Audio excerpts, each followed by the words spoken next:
Hello दोस्तों, students points channel पर आप सभी का बहुत बहुत स्वागत है। आशा आप सब बहुत अच्छे होंगे। आप सभी को प्यार भरा नमस्कार, प्रणाम, राधे राधे। तो पिछली वीडियो में हमने देखा था मात्रा या उच्चारण के आधार पर स्वर के प्रकार, जिन्हें ह्रस्व, दीर्घ और प्लुत स्वर में मैंने कवर किया था और उदाहरण भी बताया था कि कौन कौन से होते हैं। तो आप पिछली वीडियो ज़रूर देखिएगा।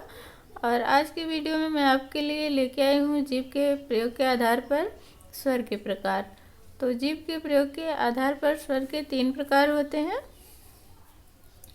पहला है अग्र स्वर, दूसरा है मध्य स्वर, तीसरा है पश्च स्वर। अब अग्र स्वर किसे कहते हैं इसे देखेंगे। जिन स्वरों के उच्चारण में जीभ का अग्र भाग काम करता है, यानी जिन स्वरों के उच्चारण में जीभ का अगला भाग काम करता है उसे अग्रस्वर कहेंगे। अब ये अग्रस्वर कौन कौन से होते हैं, जैसे छोटी ई, बड़ी ई, ए, ऐ। छोटी ई, बड़ी ई, ए, ऐ। तो ये 4 अग्रस्वर हो गए। और दूसरा है मध्य स्वर। मध्य स्वर किसे कहेंगे, जिन स्वरों के उच्चारण में जीभ का मध्य का भाग काम करता है, यानी जीभ का बीच का हिस्सा काम करता है, उसे ही मध्य स्वर कहते हैं। मध्य स्वर केवल एक ही है, आ, यानी छोटा आ। तो ये मध्य स्वर है। यानी अग्र स्वर छोटी ई, बड़ी ई, ए, ऐ। दोस्तों आप बोल के देखिएगा कि जीभ का कौन सा भाग काम कर रहा है, उससे भी आप जान पाएंगे। यानी छोटी ई, बड़ी ई, ए, ऐ अग्र स्वर और छोटा आ मध्य स्वर है। और तीसरा है पश्च स्वर। पश्च स्वर इसके नाम से पता चल रहा है कि ये पिछला, जीभ के पिछले भाग के बारे में बता रहा है। यानी जिन स्वरों के उच्चारण में जीभ का पश्च भाग काम करता है, यानी जीभ का पीछे का भाग काम करता है, उसे पश्च स्वर कहेंगे। अब इसमें आता है बड़ा आ, छोटा ऊ, बड़ा ऊ, ओ, और आ। यानी बड़ा आ, छोटा ऊ, बड़ा ऊ, ओ, और आ। तो ये पश्च स्वर हो गए।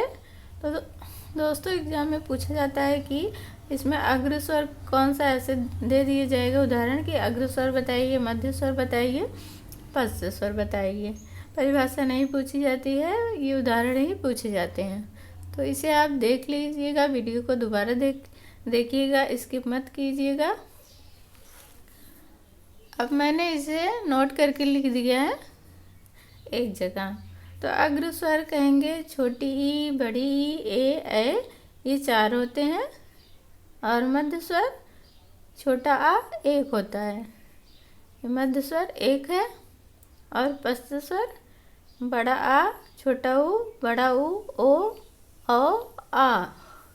तो दोस्तों ये जो वर्ड है ये जीभ के पिछले भाग से निकल रहे हैं। अगर आप बोलेंगे तो आपको पता चलेगा। तो ये कुल मिलाकर 6 होते हैं।